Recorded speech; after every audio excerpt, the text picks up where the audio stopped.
The year is 2009. My friends and I are astral projecting as we skate to Fireflies by Owl City at our local roller rink. My brother and I are dunking on each other in Wii Sports Resort with such reckless abandon that the residents of Wuhu Island still talk about it nearly 2 decades later. And Jared Hess, writer-director of cult classics Napoleon Dynamite and Nacho Libre, was preparing to release his third movie, only it took me nearly 2 decades to discover that he ever made a third movie.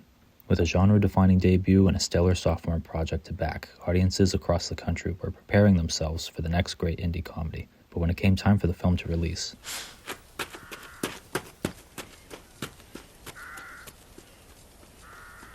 nobody saw it. And this wasn't due to lack of interest. The official trailer for this film was posted on YouTube 16 years ago. Since then, the video has amassed over 2 million views, with the majority of its comments coming from last year alone. Many asking the same questions I had, chief among them being, why haven't I ever heard of this until now? 2 years ago, I became aware of Gentlemen Broncos when I stumbled upon its opening title sequence. Right then and there, I knew I wanted to make a video breaking it down. But the idea, like the movie, sat on the shelf until recently, when I used it as an excuse to revisit the filmography of one of my favorite childhood directors. However, it wasn't until the final scene of Gentlemen Broncos when I realized the true brilliance of its opening credits. It was more than just a cool creative sequence. It's pretty cool, I guess. More than a world-expanding love letter to science fiction literature and artwork. Even more than the most fascinating use of diegetic typography I've seen in film. It was a thesis that connected all of Hess's work to an overarching theme, one that still has me reflecting as I write this weeks later, one that encapsulates the whimsical, chaotic, and tender-hearted identity of one of America's most profound and misunderstood filmmakers. A title sequence so beautiful, it may be the best ever made, and one that tragically no one has been aware of over the past 16 years.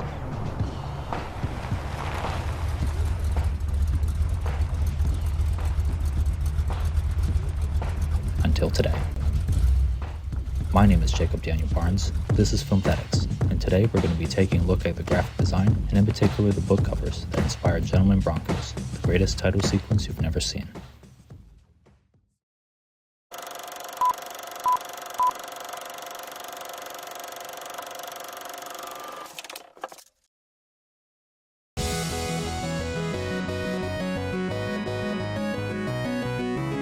Born in metropolitan Arizona, but raised in rural Idaho, Jared Hess grew up the eldest of 6 boys in a small farm town of under 4,000 people. During his college years, he attended BYU, and it was there that he met fellow film major and his future wife, Jerusha. While at BYU, Jared produced a 2002 student short film called Palooka, starring another classmate by the name of John Heder. The short was later developed by Jared and Jerusha into the feature-length film Napoleon Dynamite, about an awkward teen navigating family, high school, and small-town life in Idaho. The 2004 cult classic skyrocketed the husband and wife team into the bigger budget and broader story of their next film, Nacho Libre, about a monastery friar, played by Jack Black, who moonlights as a lucha libre wrestler. 3 years later, the Hesses were primed for their third movie, bringing their production back to the American West to tell the story of Benji, a young, aspiring sci-fi author who has his book stolen by Ronald Chevalier, an acclaimed novelist. And with regular releases of interviews, promotions, and set blogs, fans anticipated Gentlemen Broncos as Hesses returned to his roots. The film opened at Fantastic Fest to roll out the red carpet for its nationwide release the following month. But when critics condemned the film with sour reviews, distribution company Searchlight Fox decided to cancel its theatrical run.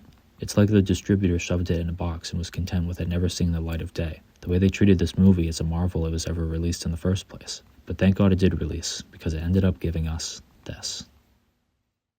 In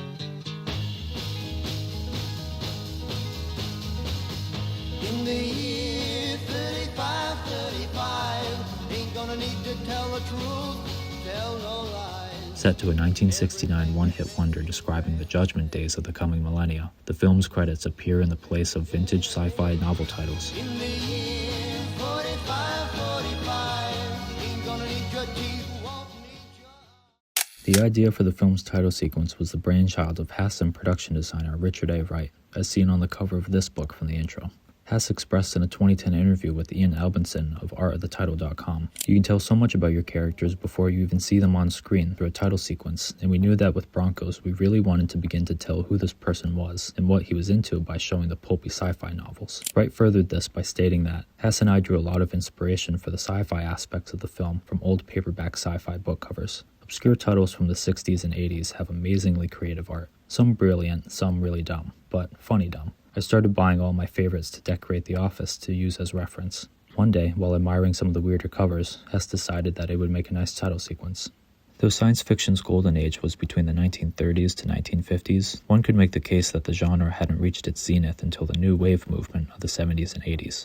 After Apollo 11 put men on the moon in 1969, an emphasis on space exploration for both political and scientific reasons swept the globe and permeated virtually every aspect of pop culture. It was all happening right in time for the digital revolution of the 70s, and with electronic advances like the first mobile phone call by Motorola in 1973, the first mass-produced computer by Apple in 1977, and the first home video game console by Atari the same year, the general public was beginning to learn a new digital language, one that many were fluent in by the 1980s, and quickly, science fiction became its greatest tutor. Everyone's gone Atari, the #1 video game. It was out of the desire to capture celestial bodies accurately that engineers at Kodak developed the first digital camera in 1975. Suddenly, there was an idea of permanence and pervasiveness to outer space. Now you could own a piece of space without ever needing to strap yourself to a rocket, as it transformed the cultural zeitgeist that you couldn't enter a record shop without hearing Dark Side of the Moon or Ziggy Stardust, why you couldn't enter an arcade without playing shooter games like Galaga or Space Invaders, and why some of the most popular cars of the era were named Aster, Comet, Nova, Starfire, and Vega. There was even an entire manufacturer called Saturn. One of my favorite automotive advertisement campaigns from this period is the one seen here, for the 1965 Ford Galaxy 500, in which the designers utilized bold colors and rich textures, filtered through a fisheye lens to evoke the feeling of planets, reinforced by the dark negative space surrounding the image, making the cars feel more like sleek starships rather than something you would pick up at any old dealership. Line these posters up side by side and you've got yourself an entire solar system. Pretty genius marketing in my opinion.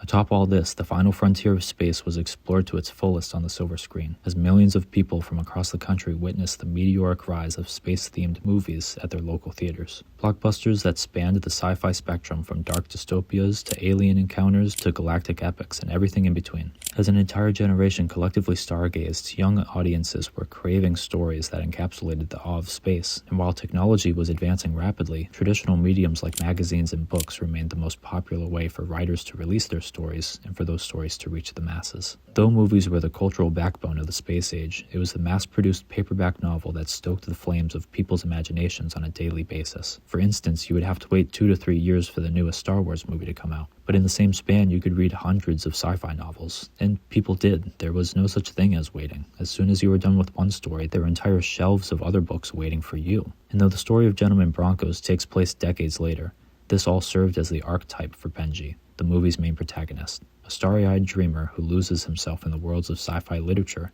and lives vicariously through the hero in his own book, Bronco. And what better way to showcase that than through the fantastical cover art of this generation? We had the idea when we wrote the screenplay that we wanted the opening credit sequence to be a bunch of science fiction book covers where the credits were embedded in place of the book titles. Though the visuals themselves are stunning, what's impressive about these faux covers is their attention to detail, and how they even use period-accurate typefaces to further sell the title sequence's nostalgic vintage quality. This cover from the title sequence used a type called DeVita, a flowy, ornamented font used throughout the 70s for everything from album covers to card games to soda cans.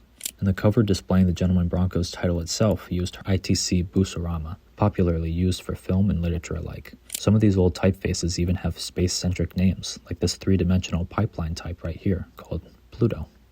We had all the books printed up, and went and shot them in the kitchen and living room set of the geodesic dome that Benjamin and his mother live in. Off the cuff, we walked around one of our sets, knowing what the covers were, looking for the right backgrounds to showcase some variety. We were very free-form and in the moment. Towards the end, it felt like we shot every good background, really stretching our resources. Fortunately for Hess and his crew, the stretching of their limited resources fostered creativity rather than restraint. And it needed to, because very little seemed to go according to plan during the filming of Gentlemen Broncos.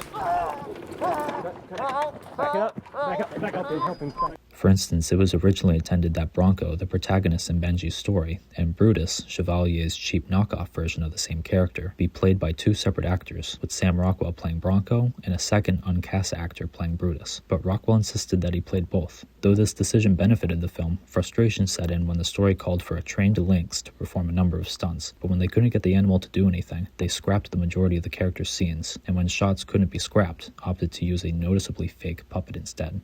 But the production's biggest snag was the title sequence itself. The issue? They couldn't find books to clear for use.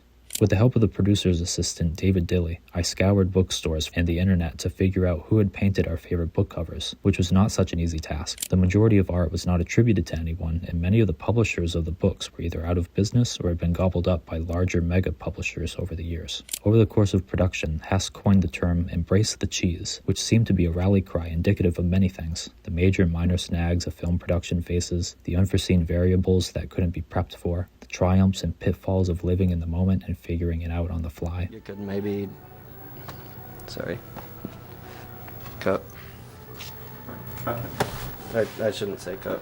This philosophy etched a path through the ether to the doorstep of a man who near single-handedly defined the tone of Gentlemen Broncos and encapsulated not only the sentiment of the movie, but Hess's entire filmography up to that point. We were first looking for stuff that looked right and helped set the tone, but we quickly learned that it was going to be difficult to clear the rights since a lot were part of family estates. Luckily, the artwork that I liked the most was from a guy named Kelly Freas, and they were able to contact his wife. He had passed away, so most of the artwork in the title sequence is stuff he had drawn for different science fiction journals as well as books. To Jared Hess, embrace the cheese probably meant many things. Embrace things not going according to plan. Embrace rolling with the punches. Embrace the pulpiness, the weird and fascinating, the funny and ridiculous. Perhaps what embrace the cheese meant the most, however, was embracing the world of...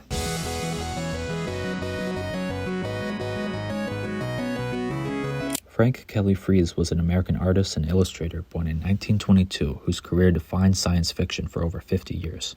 He was an 11-time Hugo Award winner, who won the inaugural award for Best Artist, the next 3 awards, and another 5 consecutive in 1972 to 1976. On top of that, he was a 3-time Chesley Award winner for outstanding art contributions to the sci-fi fantasy community, the cover artist for all 58 books published by Laser from 1975 to 77, and the second person ever to be inducted into the Science Fiction Hall of Fame.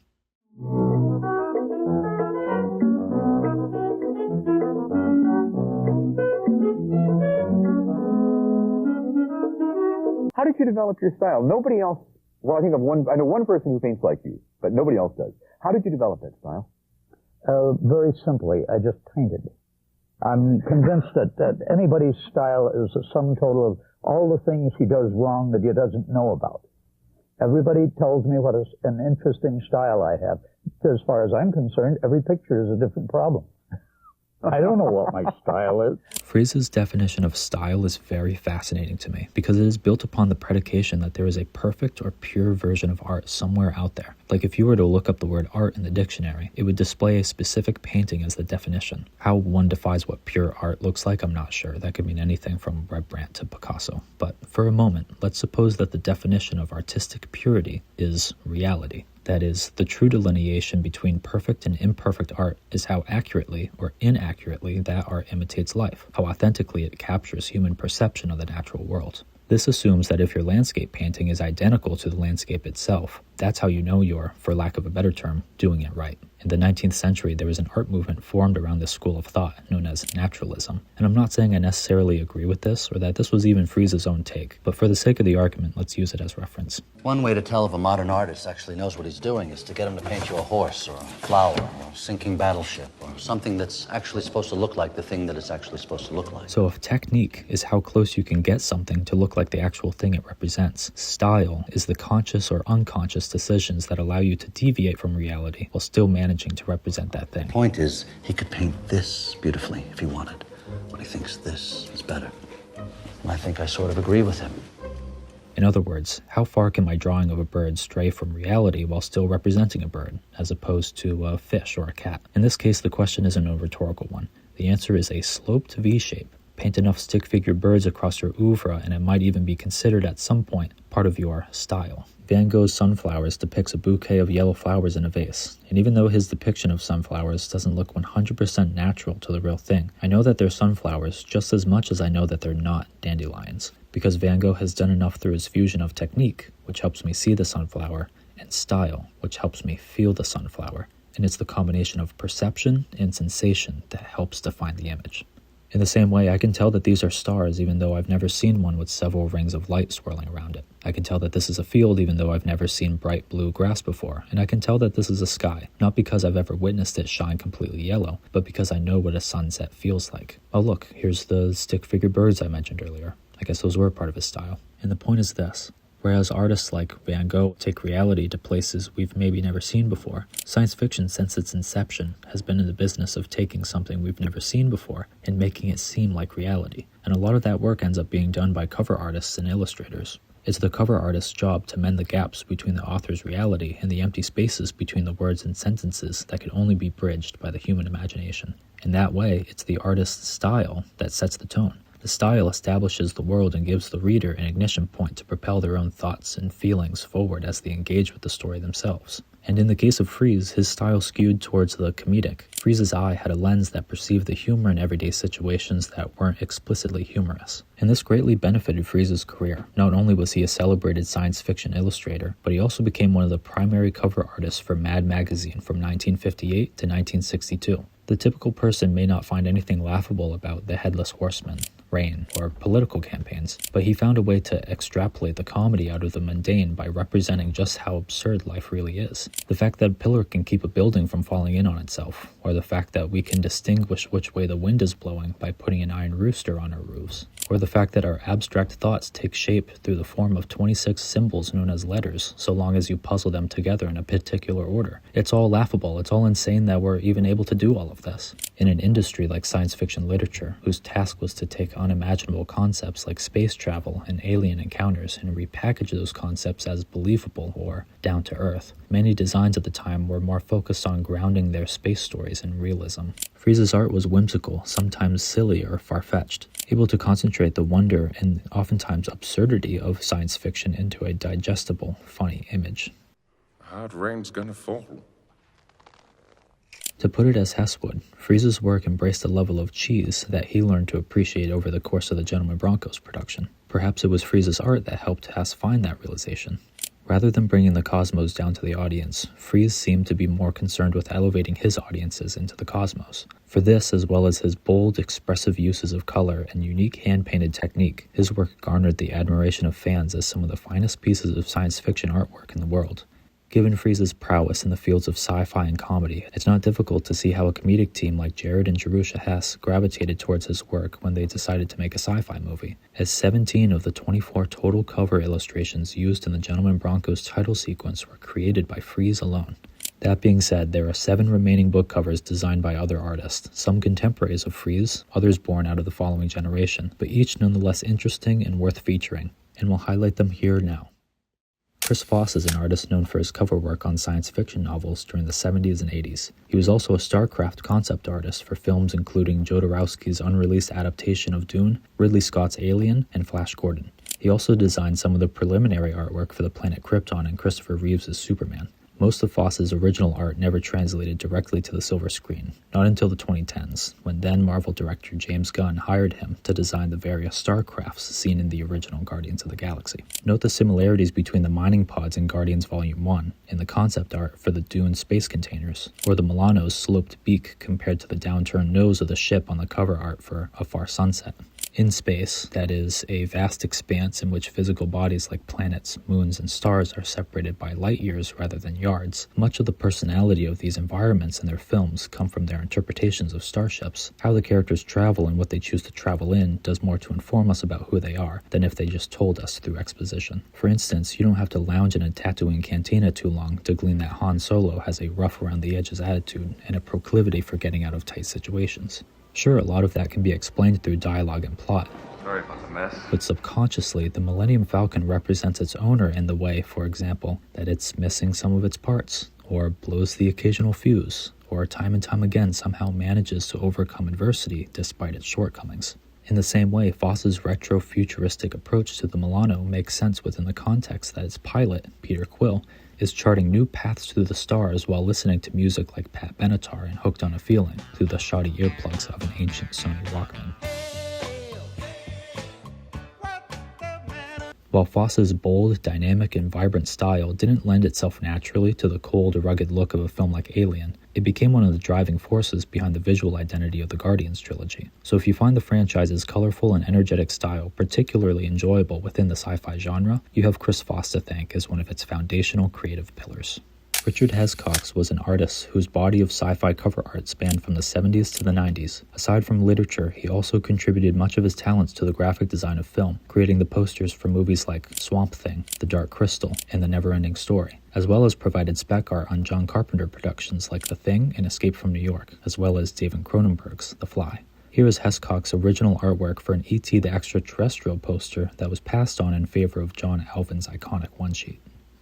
Vermont native Donato Giancola is a 23-time Chesley Award-winning sci-fi fantasy illustrator whose classical art style graced the covers of novels predominantly during the 1990s. Since then, he has also become a world-renowned artist for one of the most commercially successful trading card games of all time, Magic the Gathering, having contributed original artwork to nearly 200 cards from 1996 to present day. Science fiction and fantasy artist David Lee Anderson has been designing sci-fi book covers since the 80s. Anderson specializes in street view, eye-level compositions featuring futuristic cities and rural landscapes. Shepard Pilot, the illustration used in the title sequence, bears an uncanny resemblance to actor Sam Rockwell, who plays Bronco, but it was not purely coincidence. Production designer Richard A. Wright explains the philosophy behind the title sequences, sequencing.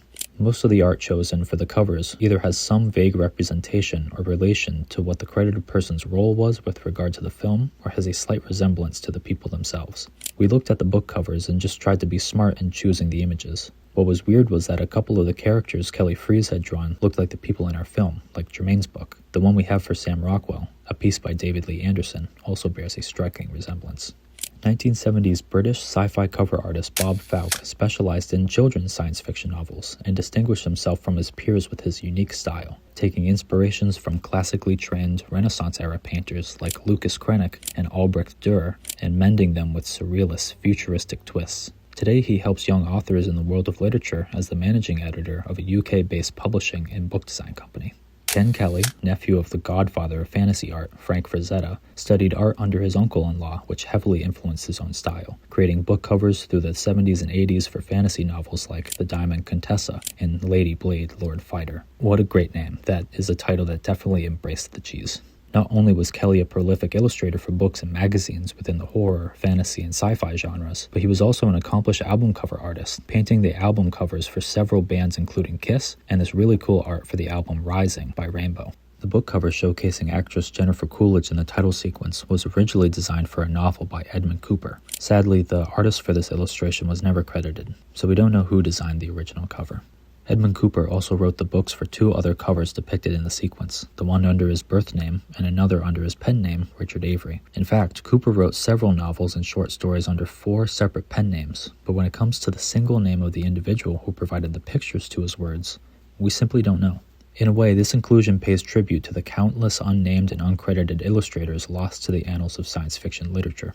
Even back in the 60s and 70s, when sci-fi novels were mass-produced as inventive strokes of genius, sci-fi illustrations were considered just as credible in art form as cartoons in the Sunday paper. In other words, not very credible, but in the words of Kelly Freas, I tell the stories that the authors can't tell, so I fill in the cracks between the sentences. These were not paintings that were hung in museums or sold for millions at auction. These were paintings that graced the paperbacks of pulp fiction novels worth a nickel short of $1. Today, these designs, teeming with vibrant colors, are shrouded amongst the infinite shelves of America's used bookstores. But back in the day, they were the very images that transformed the imaginations of an entire generation lost in space. Artwork filled with sharp compositions, tattered at the edges, creased at the corners, and left to decay. Illustrations infusing life into one-in-a-million type protagonists. Bold, unique, quirky characters stacked beneath heaps of forgotten masterpieces by the thousands. Let's honor the work of people like Freas, Foss, and countless others lost to the cosmos. We may not know their names, but their work has helped shape the science fiction landscape from Star Wars to modern space classics. I encourage you to go to your local libraries or secondhand bookstores and dig up as much of these hidden gems as you can. Maybe you'll discover the next great space epic. Maybe the stories you find and the planets you travel to will inspire you to write, illustrate, or film the next great sci-fi story yourself.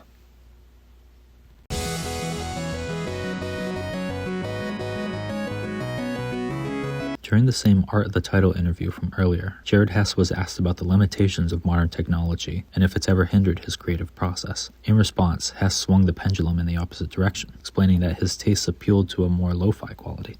I think that most of the title work that interests me is stuff you have to photograph, and those have been the ones I've always enjoyed, like the opening title to Kill a Mockingbird. The film in reference is the 1962 drama adapted by Harper Lee's infamous novel. The credits were designed by Stephen Frankfurt, a man who made his career in advertising but quickly rose to prominence in the film industry as one of the most influential designers of his time, having also created the stunning title sequence to Rosemary's Baby, its iconic promotional art, and some of the most renowned poster designs of classics like Alien, Downhill Racer, and all that jazz. We open on a series of close-up, slow-fading shots of Scout, the movie's protagonist and narrator, lost in a world of her own devices as she hums to the rhythm of her crayon sketch. It's a very pure, peaceful image preceding the remainder of what is a deeply emotional and dramatic film. But note the similarities in setting, symbolism, and sentiment between this and the Gentleman Bronco's title sequence. To Kill a Mockingbird's sequence opens on a commandeered cigar box filled with various knickknacks in what we perceive to be a child's living area, compared to Bronco's homey backdrops of quilts, wallpapers, and patterned fabrics lined with trinkets like buttons, spools of thread, even a rustic bowl of chestnuts. Production designer Richard Wright talked earlier about how the cover art in the Bronco's title sequence was synchronized to either the crew member's job description or their physical appearance, and the same is true for Mockingbird. Look at how Frankfurt appeals to our senses here. To highlight the music director, the camera slowly pans through the cigar box until it stops and focuses on an escargot whistle, a device that literally and figuratively communicates sound. When Scout drops her crayon, a device used to draw and write, the screenplay credit appears, and when both marbles collide here, the darker marble reflects the image of a window. Pair that with the word introducing, and the collective image serves two roles. A, to consciously introduce the audience to a pair of young actors making their film debuts, and B, to subconsciously invite the audience into a larger world. It's subtle details like this that show the true artistic value of a good title sequence, something that I think is underutilized today and often overlooked as a relic of the past. Frankfurt even gives himself a credit here for designing the titles, cleverly superimposed over the footage of Scout sketching a bird. Both title sequences accomplish their goal of transporting their audiences into the mind of their main characters, establishing strong tones of innocence, imagination, and childlike wonder. For example, there's nothing of monetary value in Scout's cigar box, but to her, these are her prized possessions, the ones she carries around with her. It's what she keeps close and how she makes sense of the world. The same can be said for Benji and his stories. They are his most prized possessions, what he carries around, he keeps close to him, and how he makes sense of his world. In the To Kill a Mockingbird credits, Scout draws a rippling line across the paper, dividing it in half. The line, like a river, serves as a boundary marker between two places. By the end of the credits, the page is torn down the center through her mockingbird drawing, signifying a sort of death to the previously established innocence, and this suggests a really interesting subtextual tug-of-war between the character and their environment. Now with the boundary marker erased, we, the audience, traverse through that void with the knowledge that these two territories, the innocence of Scout's world and the grimness of the real world, are on an inevitable collision course, and the film itself is the point of impact. Hess explores a similar duality in Gentleman Bronco's by combining both of Benji's worlds, his imagined life and his home life. It seemed appropriate to film the books in Benjamin Purvis's house. It was a nice way to introduce the viewer to the bizarre contrasts of Judith's pastel, crafty, wholesome home and Ben's uncomfortably weird sci-fi imagination that was nurtured within it. And Jared Hess pulled this dynamic from personal experience. When asked where the name Gentleman Bronco's came from, Hess responded, "My mom had a parenting book written in the 50s called So You Want to Raise a Boy. There was a chapter in there where the author referred to the 16-year-old stage in a young man's life. He called it the Gentleman Bronco phase of life, where young men like to take their shirts off and mow the lawn. It didn't make much sense, but I really liked the title. I ended up finding this book, and though Hess got the title correct, he misremembered a few of the finer details. So You Want to Raise a Boy was written in 1962 by W. Cleon Skousen, a name that sounds more fitting for, say, a Jedi than a child behavioral scholar. And with the few pages I flipped through, I found it oddly appropriate how often he explained a boy's inner psyche through science fictional soliloquies with words like orbit, planet, and solar plexus. Just listen to this excerpt on 15-year-olds. Of course, there are other kinds of moods. One is the speculative mood in which a 15-year-old dreams of science fiction, of building robots, ray guns, and flying saucers. He imagines the heights of the life he will scale. He visualizes the vistas of the dark unknown he will explore. So far, this sounds pretty accurate to Benji's character in the movie, but the section Hess is referencing comes a few chapters later under a section called The Gentleman Bronco, the 18-year-old. During this chapter, Skousen describes the 18-year-old as a planet about to be swept into orbit, and this can manifest itself in two ways. First, the gentleman, who looks at his elevated responsibilities as an opportunity for freedom, independence, and self-expression. And the second category, the Bronco, who acts as though the rules of life were a saddle that someone threw on his back when he wasn't looking, and bucks to display his disapproval. Across Hess's first three films, his heroes and villains fall into two categories: the gentlemen, or the boys who act like men, socially awkward, discredited loners who end up rising to the occasion no matter their obstacles, and the Broncos, the men who act like boys, easily corrupted by ego, fame, or material gain, yet cower in the face of adversity. Benji is an interesting case because more than any of Hesse's other protagonists, he is on the brink of coming into his own personhood, and because of this, Benji exhibits both gentleman and Bronco-like tendencies. I believe, however, this excerpt from So You Want to Raise a Boy is the most emblematic of the crossroads Benji finds himself at during the film. This brings us to the last word on our 15-year-old, his attitude towards morals. Parents should know that the average 15-year-old really prefers to tell the truth and respond to basic moral values. He also hates cheaters and has a sense of chivalry and service, which can be cultivated, but his moral sense is a delicate blossom. It can wither under the blast of adult abuse or loss of confidence in adult leadership. This is the collision course of Gentleman Broncos. Benji's dreams are taken for granted while his goals and means of achieving them are taken advantage of. He writes science fiction stories that make his mother cry, but finally, as he's on the precipice of being recognized for his talent, his story is stolen by his hero. Who will Benji become as he is gradually confronted with more and more injustice? Will it make him fight like a gentleman or like a bronco? This is the conflict for all of Hesse's heroes. They are misunderstood characters with big aspirations rooted in pure, noble intentions. For Napoleon, it's helping his friend Pedro get elected class president. For Nacho, it's wrestling to provide for the orphans at his My father monastery. will be in the ring with me. And he and I will win 10,000 pesos. And with it, I will buy the orphans a big bus to go on field trips to parks and places like that. For Benji, it's becoming a world-renowned author to honor the heroic image of his late father, and yet these characters have zero resources to achieve their goals, and whenever a light at the end of the tunnel appears, it's revealed to be nothing more than a mirage across the red desert landscape. Each story takes place within the vast plateaus of the continental West, further cementing Hesse's characters' inherent grappling with their environment. But in the midst of this, their creativity still manages to flourish despite their limited resources. Whether intentional or not, they seem to impact everyone they come in contact with, almost exclusively for the better. What Jared and Jerusha Hess do such an effective job at is executing the philosophy that life not only exists, but abounds even in the little things. And oftentimes their stories' protagonists are used to pose the same question to their protagonists, being, are the little things in life even worth it? Hesse's worlds prove that life flourishes even in the littlest places, and his protagonists demonstrate that the little things in life are indeed worth fighting for. And he doesn't preach this point to us, but rather emphasizes it through comedy. Waking up and choosing to do the right thing, especially when things aren't going the way you hoped or thought they would, is a fight. But the point Hess is making is that ease and effort are not on opposite ends of the spectrum, and that to struggle is not a sufficient enough reason to stay down. His profound thought is that there's whimsy and fun to be found even in the difficult moments, the moments that take work, the moments that you have to fight for. That beneath the surface, there's not only reason to fight or reflect or cry, but oftentimes a reason to laugh. Sound familiar?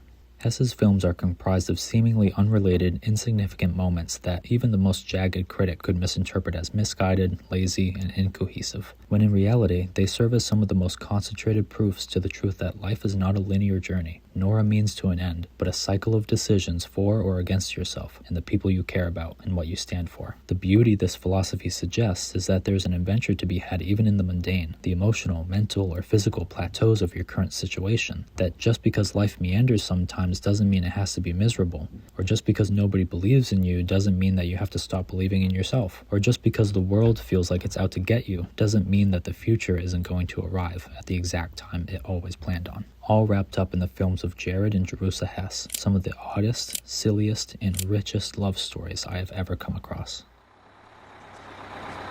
Hey, Benji. Remember who you are and what you stand for. I love you forever and ever. The final interview question I want to highlight is when Jared Hess was asked what inspires him, and without skipping a beat, this was his answer. Immediate family. I really do take my cues from life, and I guess I'm really mining from people that I know. Most of the characters that populate our films are loosely based on people that we know now or people we grew up with, because so many of them have such fascinating or interesting stories, whatever quiet life they may lead. I want this type of person to be exposed to other people. Benji was inspired by Jerusha's younger cousin who grew up writing sci-fi stories. Benji's mom, Judith, was inspired by Hesse's own mother. Even the church choir here is comprised of Hesse's own family members. Contrary to the disgruntled media of 2009, Hess did in fact fact go back to his roots, just not in a way anyone expected. As one of America's premier up-and-coming talents in the world of filmmaking, Jared Hess's planet was about to be swept into orbit, but something mattered to him more than writing the next billion-dollar script or making the next indie blockbuster. There was something out there he prioritized over ego, fame, and material gain, even over himself. Hess emulated the people he loved, celebrated the communities he cared about, and in that way, he fought in defense of the little things in life, and he did so like a gentleman. Across his entire filmography, Jared Hess's movies echo this single, provoking question: who am I? The profound answer: I'm where I come from. I'm the people that I come from. And though I may have these lofty dreams that launch my head into the stars, I think I'm more concerned with elevating the people around me. These days, while Jared has re-entered the pop culture spotlight by directing 2025's Minecraft movie, the Hesses maintain relatively quiet lives in Utah, raising their children. Though some people might perceive this as unsuccessful or a falling off, I believe Jared is embracing the cheese of being a gentleman, and I think we need more people like that in film, and we need more people like Benji in literature. But above all else, we need more cycloptic aliens like this in science fiction. These guys might be my favorite depictions of aliens I've ever seen.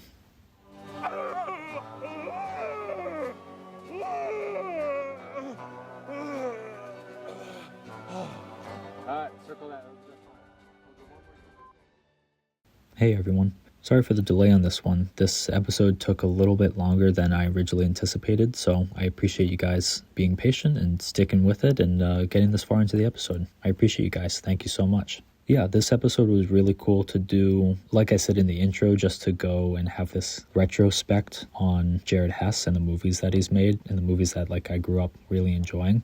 But it also gave me the opportunity to reconnect with some of my deepest and most nostalgic childhood memories that were all focused around the local roller rink that I used to go to. The footage that's seen in the intro is actually a commercial from Roll On America, which was my local roller rink. And yeah, I just got to relive a lot of cool memories from there. A friend who lived on my neighborhood street had an aunt who worked at Roll On America, so me and him on shifts that she would be working would get in for free, and then our scheme is that we would then go ahead and stow away to whatever random birthday party was rented that day, and we'd get hooked up with skates and snacks and free passes to the arcade and laser tag. I remember there was one particular birthday party where I don't even know how I got there, but I ended up being seated directly to the right of the birthday kid, and there was this massive table with a big birthday cake, all of these parents and adults huddled around singing happy birthday, and the only thing that this kid could focus on was me, because he was who is this kid? I don't even know who you are. And then I tried to convince him that I was from the same school as him, and I was in his class, and then when he started asking questions, I just had to bail. I really like reliving those moments, so that was fun to revisit that. But anyway, I think this sci-fi cover art is so cool, and it's such a bummer to me that I just don't see people illustrating like this anymore. But in the same way people were clamoring for a Gentleman Broncos movie that was released 20 years previous, I refuse to believe it's because of an unwillingness. People in 2026 are getting excited about uncovering stories like this. How much more excited would they be to engage with a fresh, brand new story? We're living at a point in history where we're sending astronauts back to the moon for the first time since 1969, a time where the latest sci-fi movie, Project Hail Mary, is sitting at $600 million in gross revenue. I'm just using that as an example for people out there who think that their stories or ideas are too weird, that nobody would want to read or watch them, that nobody cares about science fiction like they used to. Just know that Project Hail Mary has grossed over $500 million in a month. So I just say all that to say, there is an audience for your stories and for your artwork, I guarantee it. But yeah, aside from all of that, I cannot thank you guys enough for watching this video, whether it was 30 seconds or the whole episode. I hope you learned something new. I definitely learned a lot doing it. I'm excited to get more stuff like this out there. So yeah, that's it. I'm really excited on the stuff that I have coming up and planned for this channel. And yeah, I hope to see you guys there in the next episode. All right, take care. I'll see you guys next time. That is a Gentleman Broncos movie wrap. Woo!